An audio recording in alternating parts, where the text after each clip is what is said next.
Set now with Ruben Amorims leading the way on their touchline. First couple of matches, a win and a draw, all kinds of excitement as we mentioned, but back-to-back losses now. And then the news yesterday, sporting director Dan Ashworth, he and the club have parted ways. Danny, a lot happening there. What's it all mean at Man United? I think a lot's been made of substitutions that have been made. I think a lot's been made of players that aren't in the starting 11. But I think there's so much more to it. Manchester United, they're not going to make the top four. You know, are they overly concerned about the Europa League, the Conference League? I don't think so. You know, you look at Fernandes, for example, he comes off against Nottingham Forest. They're getting beat 2-1. And I think most Manchester United supporters are like, what's going on here? This is the play that can get us back into the game. I think at the moment it's a test for all these players. You take Fernandes out, who is your star man.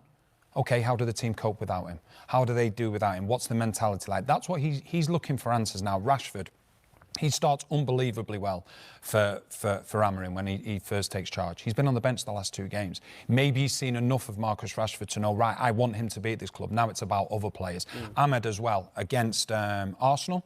You know, a huge game for them. He's on the bench. Mazraoui, he spoke about him glowingly, was on the bench recently as well. So I think he's just finding a lot out about the players at the moment. And the aim is get to the end of the season, know where you want to go, know who you want, know who you don't want, and know who you need to bring in. Yeah, look, it's an impossible ask with Man United, but patience, please, right? Like, they're not going to make the top 4. It doesn't look like it. They're certainly not going to win the Premier League title. They're miles off of that. I think these players are all players he inherited. Right, he's trying to work out which ones, you know, can fit his system while still trying to win football matches, which isn't an easy task.